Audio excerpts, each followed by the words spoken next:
Hey YouTube, what's going on? This is Shana with Shana P Talks, of course. And how y'all doing out there today?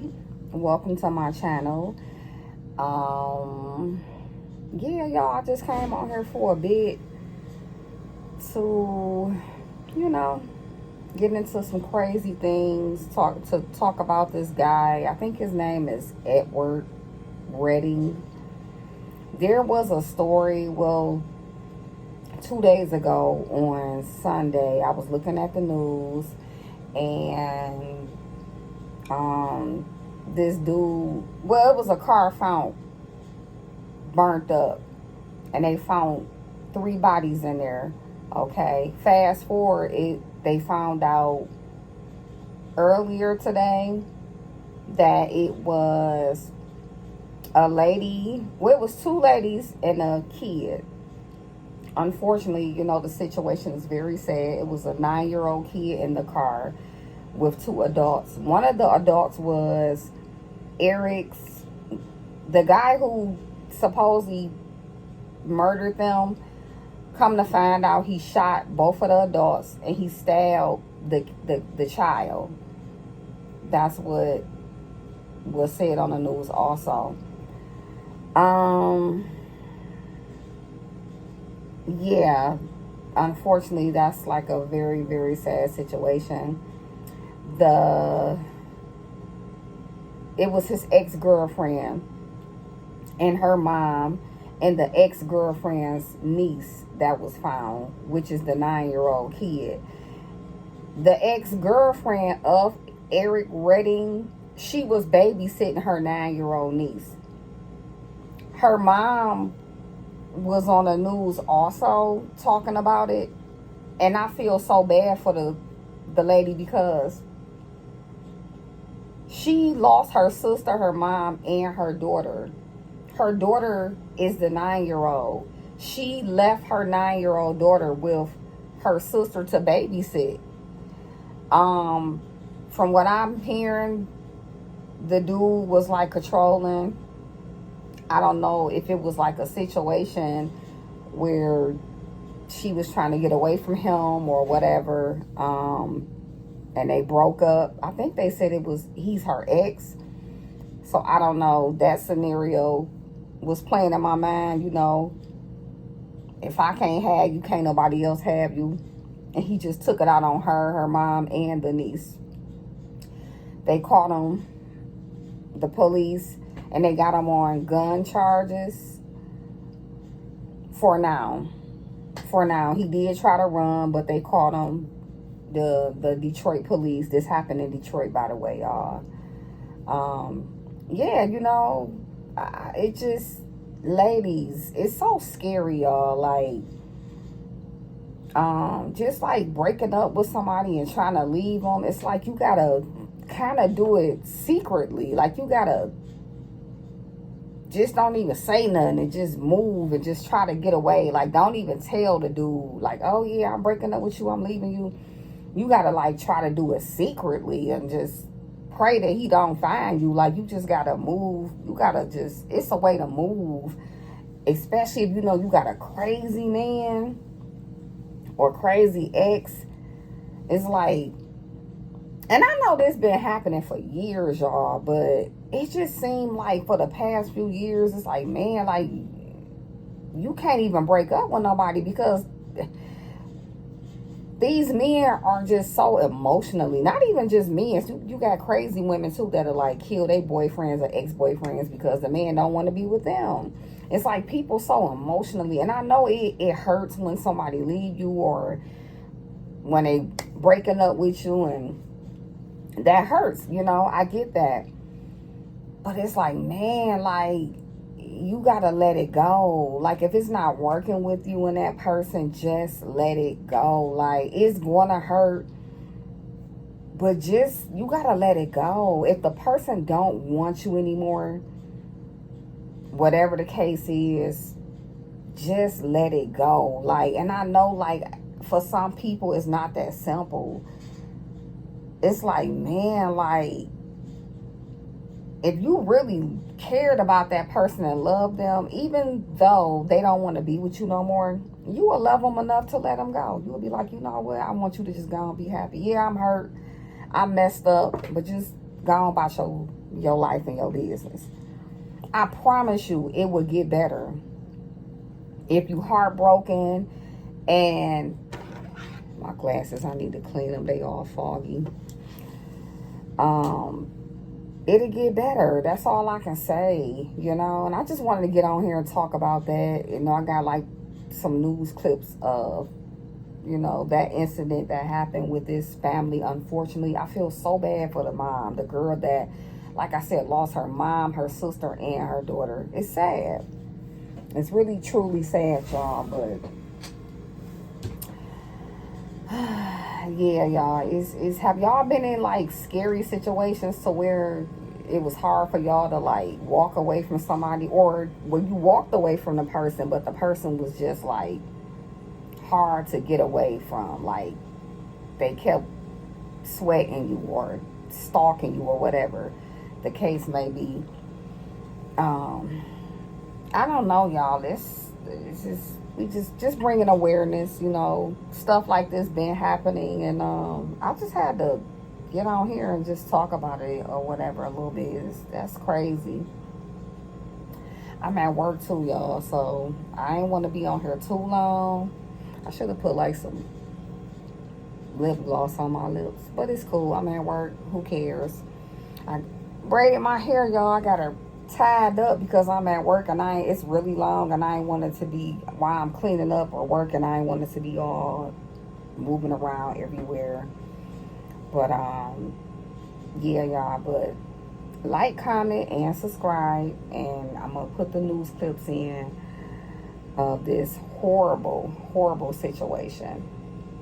And yeah, like, comment, and subscribe, and talk to me in the comments to let me know how y'all feeling today and what's going on. And I'll come back, y'all. I'll see you next time. It's okay.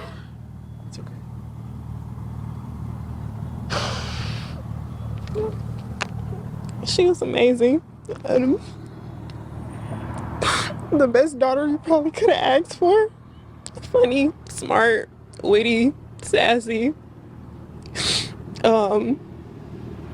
She said she wanted to be a gymnast, gymnast. Gymnastics, arts and crafts.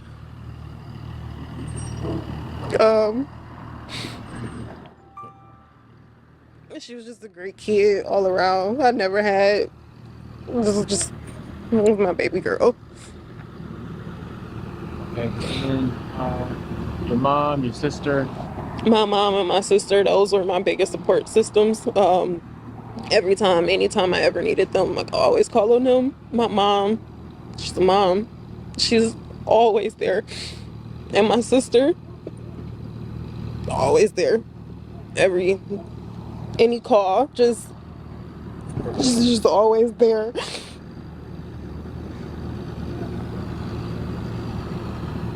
And so if you can take me back to, would it be Saturday night? No, I was on vacation. So my mom and my sister purposely were trying to not to contact me a lot, just because that was supposed to be my break. And the last time I was talking to both of them was around 2:30. And the last message I told my mom was my flight was delayed, so I will be coming back later on Sunday. I didn't talk with them that Sunday morning. And once I got to the airport and got back, so with my connecting flight, I had got a phone call from my sister's friend asking if I talked to my sister or my mom, and that made me call them, and that's just when everything just unraveled, and I found out that they were missing, and it's just, my world's just been turned upside down ever since that call. and then you got back. I got back. I got back and I seen the news, the car. I asked my friends, I asked my daughter's friend if she was there. I called her dad, asked if she was over there.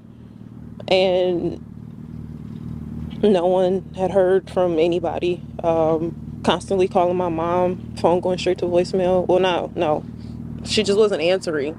And then I asked to check my house, to check the apartment that my mom was staying in, and the car wasn't there. And once I actually seen the car, I just knew it was them. I didn't know it was them, but I knew it was the car.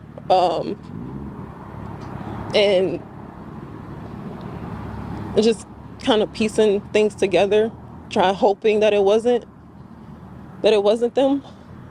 But as time went on and calls still weren't being answered, it's just,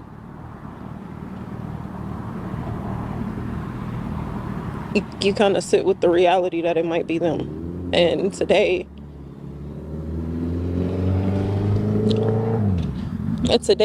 with my daughter's dental records, they confirmed that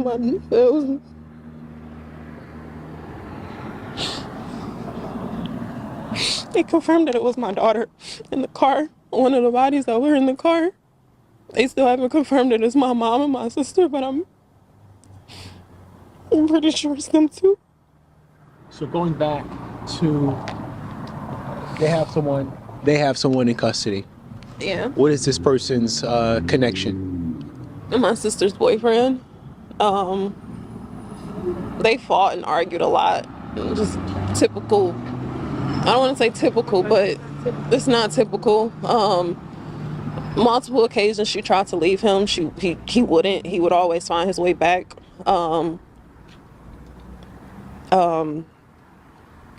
He was on parole, and she kept saying that she didn't want him to go back to jail, so she didn't want to call his parole officer.